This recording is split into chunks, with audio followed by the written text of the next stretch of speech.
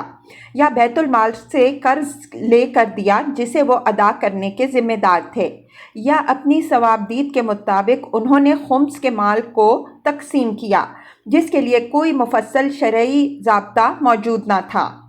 ظاہر ہے کہ اگر حضرت ابو بکر اور عمر رضی اللہ عنہما کی طرح وہ اپنے رشتہ داروں کے سوا دوسرے لوگوں کے ساتھ اس نوعیت کی فیاضی برتتے تو کسی کو بھی اس پر کوئی اعتراض نہ ہوتا، مگر خلیفہ وقت کا خود اپنے رشتہ داروں کے معاملے میں یہ فیاضی برتنا موضع تہمت بن گیا۔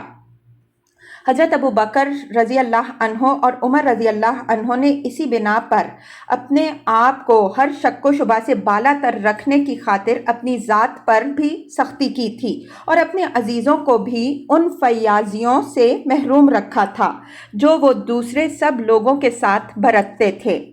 حضرت عثمان رضی اللہ عنہ نے یہ احتیاط ملحوظ نہ رکھی اور وہ اعتراضات کے ہدف بن گئے۔ شورش کے اسباب۔ حضرت عثمان رضی اللہ عنہ کے خلاف جو شورش برپا ہوئی اس کے متعلق یہ کہنا کہ وہ کسی سبب کے بغیر محض سبائیوں کی سازش کی وجہ سے اٹھ کھڑی ہوئی یا وہ محض اہل عراق کی شورش پسندی کا نتیجہ تھی، تاریخ کا صحیح مطالعہ نہیں ہے۔ اگر لوگوں میں ناراضگی پیدا ہونے کے واقعی اسباب موجود نہ ہوتے اور ناراضگی فی الواقع موجود نہ ہوتی تو کوئی سازشی گروہ شورش برپا کرنے اور صحابیوں اور صحابی زادوں تک کو اس کے اندر شامل کر لینے میں کامیاب نہ ہو سکتا تھا۔ ان لوگوں کو اپنی شرارت میں کامیابی صرف اس وجہ سے حاصل ہوئی کہ اپنے اقربا کے معاملے میں حضرت عثمان رضی اللہ عنہ نے جو طرز عمل اختیار فرمایا تھا اس پر عام لوگوں ہی میں نہیں بلکہ اکابر صحابہ رضی اللہ عنہم اجمعین تک میں ناراضگی پائی جاتی تھی۔ اسی سے ان لوگوں نے فائدہ اٹھایا اور جو کمزور عناصر انہیں مل گئے ان کو اپنی سازش کا شکار بنا لیا۔ یہ بات تاریخ سے ثابت ہے کہ فتنہ اٹھانے والوں کو اسی رکھنے سے اپنی شرارت کے لیے راستہ ملا۔ ابن سعد کا بیان ہے، لوگ حضرت عثمان رضی اللہ عنہ سے اس لیے ناراض تھے کہ انہوں نے مروان کو مقرب بنا رکھا تھا اور وہ اس کا کہا مانتے تھے۔ لوگوں کا خیال یہ تھا کہ بہت سے کام جو حضرت عثمان رضی اللہ عنہ کی طرف منسوب ہوتے ہیں ان کا حضرت عثمان رضی اللہ عنہ نے خود کبھی حکم نہیں دیا بلکہ مروان ان سے پوچھے بغیر اپنے طور پر وہ کام کر ڈالتا ہے۔ اسی وجہ سے لوگ مروان کے مقرب بنانے اور اس کو یہ مرتبہ دینے پر معترض تھے۔ ابن کثیر کا بیان ہے کہ کوفہ سے حضرت عثمان رضی اللہ عنہ کے مخالفین کا جو وفد ان کی خدمت میں شکایات پیش کرنے کے لیے آیا تھا اس نے سب سے زیادہ شدت کے ساتھ جس چیز پر اعتراض کیا وہ یہ تھی، انہوں نے کچھ لوگوں کو حضرت عثمان رضی اللہ عنہ سے اس امر پر بحث کرنے کے لیے بھیجا کہ آپ نے بہت سے صحابہ رضی اللہ عنہم اجمعین کو معزول کر کے ان کی جگہ بنی امیہ میں سے اپنے رشتہ داروں کو گورنر مقرر کیا ہے۔ اس پر ان لوگوں نے حضرت عثمان رضی اللہ عنہ سے بڑی سخت کلامی کی اور مطالبہ کیا کہ وہ ان لوگوں کو معزول کر کے دوسروں کو مقرر کریں۔ آگے چل کر حافظ ابن کثیر پھر لکھتے ہیں کہ حضرت عثمان رضی اللہ عنہ کے خلاف لوگوں کو بھڑکانے کے لیے سب سے زیادہ بڑا ہتھیار جو ان کے مخالفین کے پاس تھا وہ یہی تھا۔ حضرت عثمان رضی اللہ عنہ نے اکابر صحابہ رضی اللہ عنہ مجمعین کو معزول کر کے اپنے رشتہ داروں کو جو گورنر بنایا تھا اس پر وہ اظہار ناراضگی کرتے تھے اور یہ بات بکثرت لوگوں کے دلوں میں اتر گئی تھی۔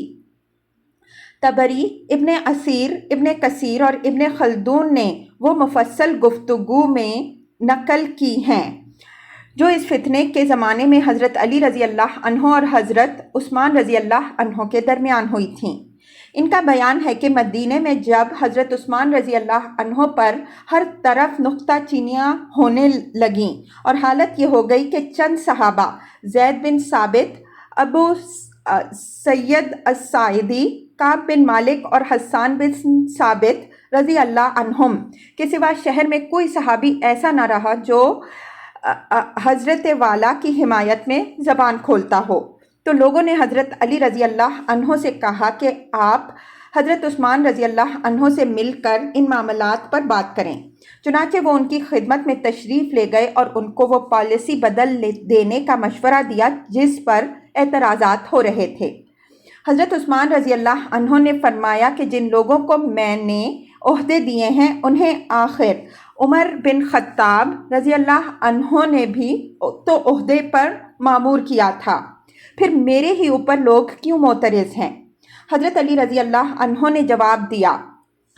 عمر رضی اللہ عنہ جس کو کسی جگہ کا حاکم مقرر کرتے تھے اس کے متعلق اگر انہیں کوئی قابل اعتراض بات پہنچ جاتی تھی تو وہ بری طرح اس کی خبر لے ڈالتے تھے، مگر آپ ایسا نہیں کرتے، آپ اپنے رشتہ داروں کے ساتھ نرمی برتتے ہیں۔ حضرت عثمان رضی اللہ عنہ نے فرمایا، وہ آپ کے بھی تو رشتہ دار ہیں۔ حضرت علی رضی اللہ عنہ نے جواب دیا، بے شک میرا بھی ان سے قریبی رشتہ ہے مگر دوسرے لوگ ان سے افضل ہیں۔ حضرت عثمان رضی اللہ عنہ نے کہا، کیا عمر رضی اللہ عنہ نے معاویہ رضی اللہ عنہ کو گورنر نہیں بنایا تھا؟ حضرت علی رضی اللہ عنہ نے جواب دیا، عمر رضی اللہ عنہ کا غلام یرفع بھی ان سے اتنا ہی نہ ڈرتا تھا جتنے معاویہ رضی اللہ عنہ ان سے ڈرتے تھے، اور اب یہ حال ہے کہ معاویہ رضی اللہ عنہ آپ سے پوچھے بغیر جو چاہتے ہیں کر گزرتے ہیں اور کہتے ہیں کہ یہ عثمان رضی اللہ عنہ کا حکم ہے مگر آپ انہیں کچھ نہیں کہتے۔ ایک اور موقع پر حضرت عثمان رضی اللہ عنہ حضرت علی رضی اللہ عنہ کے گھر تشریف لے گئے اور اپنی قرابت کا واسطہ دے کر ان سے کہا، آپ اس فتنے کو فروغ کرنے میں میری مدد کریں۔ انہوں نے جواب دیا، یہ سب کچھ مروان بن الحکم، سعید بن العاص، عبداللہ بن عامر اور معاویہ کی بدولت ہو رہا ہے۔ آپ ان لوگوں کی بات مانتے ہیں اور میری نہیں مانتے۔ حضرت عثمان رضی اللہ عنہ نے فرمایا، اچھا اب میں تمہاری بات مانوں گا۔ اس پر حضرت علی رضی اللہ عنہ انصار و مہاجرین کے ایک گروہ کو ساتھ لے کر مصر سے آنے والے شورشیوں کے پاس تشریف لے گئے اور ان کو واپس جانے کے لیے راضی کیا۔ اسی زمانہ فتنہ میں ایک اور موقع پر حضرت علی رضی اللہ عنہ سخت شکایت کرتے ہیں کہ میں معاملات کو سلجھانے کی کوشش کرتا ہوں اور مروان ان کو پھر بگاڑ دیتا ہے۔ آپ خود منبر رسول صلی اللہ علیہ وآلہ وسلم پر کھڑے ہو کر لوگوں کو مطمئن کر دیتے ہیں اور آپ کے جانے کے بعد آپ ہی کے دروازے پر کھڑا ہو کر مروان لوگوں کو گالیاں دیتا ہے اور آگ پھر بھڑک اٹھتی ہے۔ حضرت طلحہ و زبیر رضی اللہ عنہما اور حضرت عائشہ رضی اللہ عنہا کے متعلق بھی ابن جریر نے روایات نقل کی ہیں کہ یہ حضرات بھی اس صورتحال سے ناراض تھے، مگر ان میں سے کوئی بھی یہ ہرگز نہ چاہتا تھا کہ خلیفہ وقت کے خلاف کوئی شورش یا بغاوت ہو یا ان کے قتل تک کی نوبت آ جائے۔ طبری نے حضرت طلحہ و زبیر رضی اللہ عنہما کے یہ الفاظ نقل کیے ہیں، ہم صرف یہ چاہتے ہیں کہ امیر المؤمنین عثمان رضی اللہ عنہ کو یہ پالیسی ترک کرنے پر آمادہ کیا جائے۔ ہمارا خیال ہرگز نہ تھا کہ وہ قتل کر ڈالے جائیں گے، مگر بے وقوف لوگ برباد لوگوں پر غالب آ گئے اور انہوں نے ان کو قتل کر دیا۔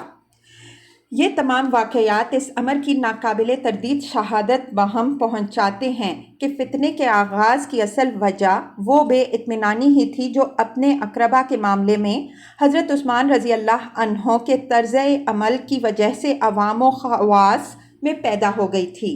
اور یہی بے اطمینانی ان کے خلاف سازش کرنے والے فتنہ پرداز گروہ کے لیے مددگار بن گئی۔ یہ بات تنہا میں ہی نہیں کہہ رہا، بلکہ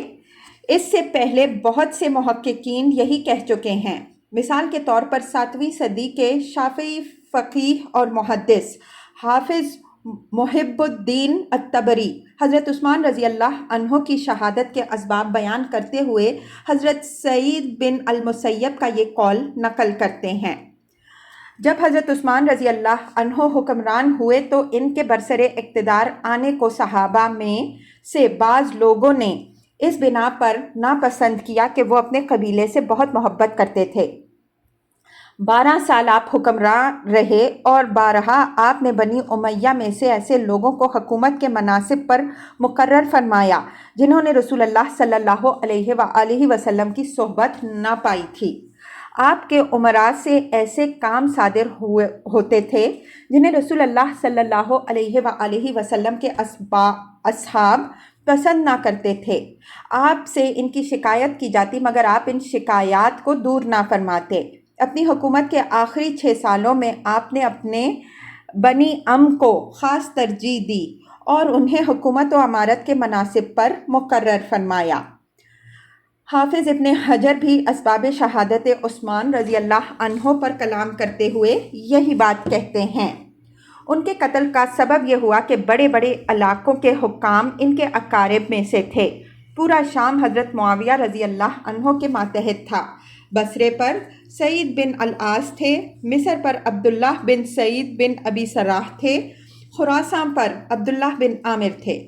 ان علاقوں کے لوگوں میں سے جو لوگ حج پر آتے وہ اپنے امیر کی شکایت کرتے، مگر حضرت عثمان رضی اللہ عنہ نرم مزاج، کثیر الاحسان اور حلیم الطبع آدمی تھے۔ اپنے بعض امراء کو تبدیل کر کے لوگوں کو راضی کر دیتے اور پھر انہیں دوبارہ مقرر کر دیتے۔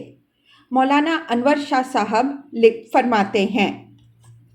پھر ان فتنوں کے بھڑکنے کا سبب یہ ہوا کہ امیر المؤمنین عثمان رضی اللہ عنہ اپنے رشتہ داروں کو مناصب حکومت پر مقرر کرتے تھے اور ان میں سے بعض کا طرز عمل اچھا نہ تھا۔ ان پر لوگ معترض ہوئے اور ان سے شکایات لوگوں نے حضرت عثمان رضی اللہ عنہ تک پہنچائیں، مگر حضرت نے ان کو سچ نہ سمجھا اور خیال کیا کہ یہ لوگ میرے رشتہ داروں سے خواہ مخواہ جلتے ہیں اور شاید انہیں میرے رشتہ داروں کا مناصب پر مقرر کیا جانا ناگوار ہے، اس لیے یہ ان کی شکایتیں کرتے ہیں۔ پھر یہ بات بھی ہے کہ حضرت عثمان رضی اللہ عنہ نے اگرچہ اپنے رشتہ داروں کو لوگوں کی شکایتوں پر معزول نہیں کیا مگر آپ نے ان کی حمایت بھی نہیں کی۔ حضرت علی رضی اللہ عنہ کی خلافت۔ حضرت عثمان رضی اللہ عنہ کی شہادت کے بعد جن حالات میں حضرت علی رضی اللہ عنہ کو خلیفہ منتخب کیا گیا وہ کسی سے پوشیدہ نہیں ہیں۔ باہر سے آئے ہوئے 2000 شورشی دارالخلافہ پر مسلط تھے، خلیفہ وقت کو قتل تک کر گزرے تھے۔ خود دارالخلافہ میں بھی ایک اچھی خاصی تعداد ان کی ہم خیال موجود تھی۔ نئی خلیفہ کے انتخاب میں وہ لوگ یقیناً شریک ہوئے اور ایسی روایات بھی بلا شبہ موجود ہیں کہ جب حضرت علی رضی اللہ عنہ کو خلیفہ منتخب کر لیا گیا تو ان لوگوں نے بعض حضرات کو زبردستی بھی بیعت پر مجبور کیا۔ لیکن سوال یہ ہے کہ کیا یہ انتخاب غلط تھا؟ کیا اس وقت حضرت علی رضی اللہ عنہ سے بہتر کوئی آدمی مدینہ ہی میں نہیں پوری دنیا اسلام میں ایسا موجود تھا جسے خلیفہ منتخب ہونا چاہیے تھا؟ کیا اس وقت کے رائج اور مسلم اسلامی دستور کی روح سے حضرت علی رضی اللہ عنہ جائز طور پر خلیفہ منتخب نہ ہو گئے تھے؟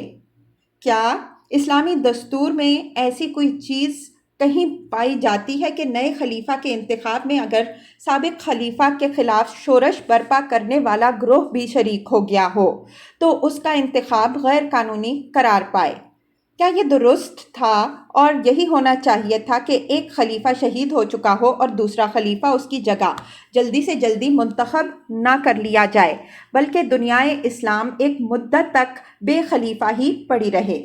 اور اگر بالفرض یہ مان بھی لیا جائے کہ حضرت علی رضی اللہ عنہ دانستہ ہی قاتلین عثمان رضی اللہ عنہ کو گرفتار کرنے اور ان پر مقدمہ چلانے میں کوتاہی کر رہے تھے یا ان کے ہاتھ میں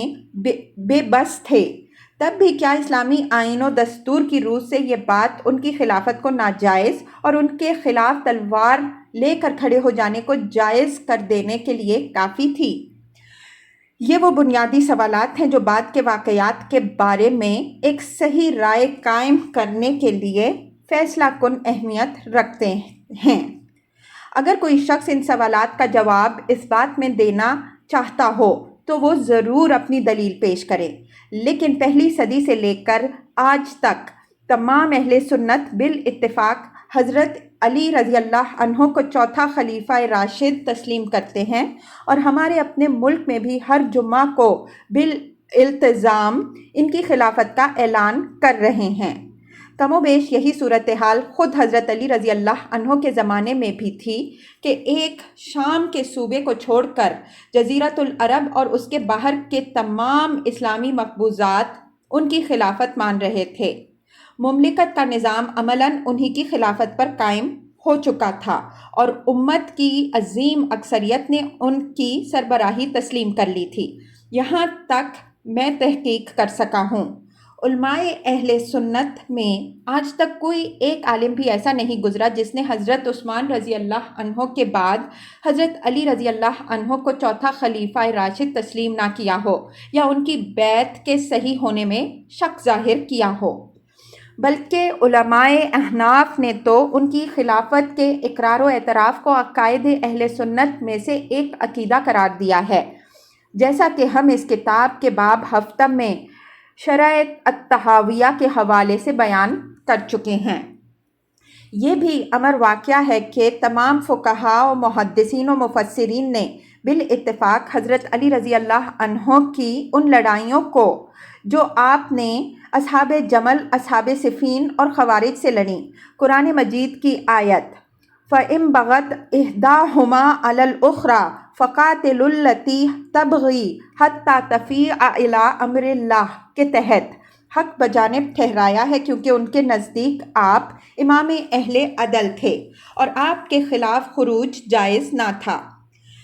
میرے علم میں کوئی ایک بھی فقیہ یا محدث یا مفسر ایسا نہیں ہے جس نے اس سے مختلف کوئی رائے ظاہر کی ہو۔ خصوصیت کے ساتھ علماء حنفیہ تو بالاتفاق یہ کہتے ہیں کہ ان ساری لڑائیوں میں حق حضرت علی رضی اللہ عنہ کے ساتھ تھا اور ان کے خلاف جنگ کرنے والے بغاوت کے مرتکب تھے۔ مثال کے طور پر صاحب ہدایہ کی حسب ذیل عبارت ملاحظہ ہو۔ پھر سلطان کی طرف سے عہدہ قضا قبول کرنا اسی طرح جائز ہے جس طرح سلطان عادل سے قبول کرنا جائز ہے، کیونکہ صحابہ رضی اللہ عنہم نے حضرت معاویہ رضی اللہ عنہ کی طرف سے عہدہ قضا قبول کیا تھا، حالانکہ اپنی خلافت کی نوبت آنے پر حق حضرت علی رضی اللہ عنہ کے ہاتھ میں تھا۔ علامہ ابن حمام اس عبارت کی شرح کرتے ہوئے فتح تقدیر میں لکھتے ہیں، یہ حضرت معاویہ رضی اللہ عنہ کے جور کی تصریح ہے اور اس سے مراد عدالتی فیصلوں میں ان کا جور نہیں بلکہ ان کا خروج ہے۔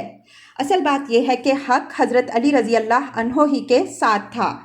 کیونکہ اپنی نوبت آنے پر وہ صحیح بیعت سے خلیفہ مقرر ہوئے تھے اور ان کی خلافت منعقد ہو چکی تھی، لہٰذا اہل جمل کے خلاف اور صفین کے مقام پر حضرت معاویہ رضی اللہ عنہ کے خلاف لڑائی میں وہ حق پر تھے۔ مزید برآں رسول اللہ صلی اللہ علیہ وآلہ وسلم کا حضرت عمار رضی اللہ عنہ کے بارے میں یہ ارشاد کہ تم کو ایک باغی گروہ قتل کرے گا، اس معاملہ میں بالکل صریح ہے کہ حضرت معاویہ رضی اللہ عنہ کے ساتھی باغی تھے، کیونکہ حضرت عمار رضی اللہ عنہ کو انہی نے قتل کیا تھا۔ ملا علی قاری نے حنفی نقطۂ نظر کی ترجمانی کرتے ہوئے شرح فقہ اکبر میں حضرت علی رضی اللہ عنہ کی خلافت پر جو مفصل بحث کی ہے وہ پوری کی پوری قابل دید ہے۔ اس میں وہ فرماتے ہیں، حضرت عثمان رضی اللہ عنہ کی شہادت کے بعد اکابر مہاجرین و انصار نے حضرت علی کرم اللہ وجہہ کے پاس جمع ہو کر ان سے خلافت قبول کرنے کی درخواست کی اور ان کے ہاتھ پر بیعت کر لی، کیونکہ وہ اپنے اہل زمانہ میں سب سے زیادہ افضل اور اپنے وقت میں خلافت کے لیے سب سے زیادہ موزوں تھے۔ ان کے احق ہونے میں کوئی اختلاف نہیں۔ رہی یہ بات کہ صحابہ رضی اللہ عنہم اجمعین کی ایک جماعت ان کی نصرت سے اور ان کے ساتھ جنگ میں جانے سے باز رہی، اور صحابہ رضی اللہ عنہم اجمعین کا ایک گروہ جمل و صفین میں ان سے نبرت آزما ہوا، تو یہ ان کی خلافت کے صحیح نہ ہونے کی کوئی دلیل نہیں ہے۔ ان کی خلافت کی صحیح صحت پر دلالت کرنے والی چیزوں میں سے ایک وہ مشہور حدیث ہے جس میں رسول اللہ صلی اللہ علیہ وآلہ وسلم نے فرمایا، خلافت میرے بعد 30 سال رہے گی اور اس کے بعد کٹکھنی بادشاہت آ جائے گی۔ اور یہ واقعہ ہے کہ حضرت علی نبی صلی اللہ علیہ وآلہ وسلم کی وفات کے بعد 30ویں سال کے سرے پر شہید ہوئے۔ اسی طرح حضرت علی رضی اللہ عنہ کے اجتہاد کی صحت اور حضرت معاویہ رضی اللہ عنہ کے مقصد کی غلطی پر وہ حدیث بھی دلالت کرتی ہے جو حضرت عمار رضی اللہ عنہ بن یاسر کے حق میں حضور صلی اللہ علیہ وآلہ وسلم سے ثابت ہے کہ تم کو ایک باغی گروہ قتل کرے گا۔ اس سے یہ بھی واضح ہوا کہ معاویہ رضی اللہ عنہ اور ان کے بعد کے لوگ خلفاء نہ تھے بلکہ ملوک اور امراء تھے۔ آگے چل کر ملا علی قاری لکھتے ہیں، خلافت کے ثبوت کی شرائط میں یہ چیز داخل نہیں ہے کہ اس پر امت کا اجماع ہو، بلکہ جب بعض صالحین امت کسی ایسے شخص کو جو اس منصب کا اہل ہو خلافت سونپ دیں تو وہ منعقد ہو جاتی ہے اور اس کے بعد کسی کو اس کی مخالفت کا حق نہیں رہتا۔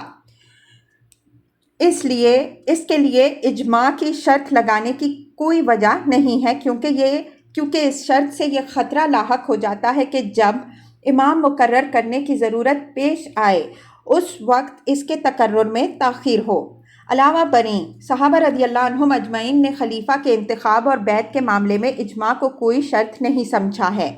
اس سے ان لوگوں کے قول کا باطل ہونا واضح ہو جاتا ہے جو کہتے ہیں کہ حضرت طلحہ و زبیر رضی اللہ عنہما نے مجبوراً بیعت کی تھی اور کہا تھا کہ ہمارے ہاتھوں نے تو علی رضی اللہ عنہ کی بیعت کی مگر ہمارے دلوں نے بیعت نہیں کی۔ اور اسی طرح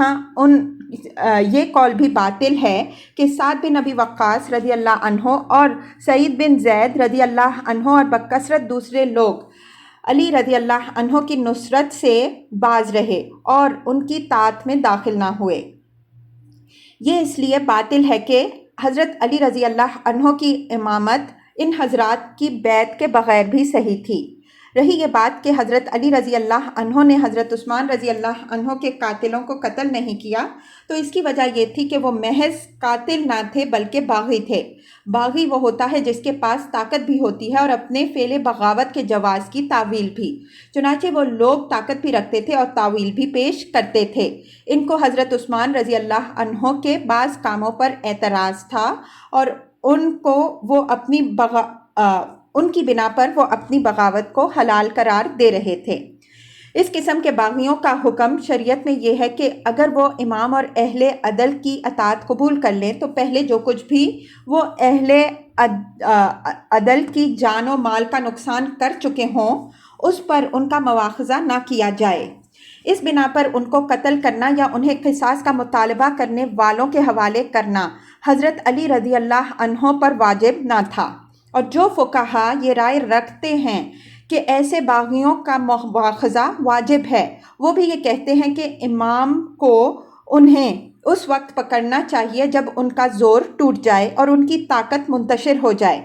اور امام کو یہ اطمینان ہو جائے کہ پھر فتنہ سر نہ اٹھائے گا۔ حضرت علی رضی اللہ عنہ کو ان امور میں سے کوئی بات بھی حاصل نہ تھی۔ باغیوں کی شوکت باقی اور ظاہر تھی، ان کی قوت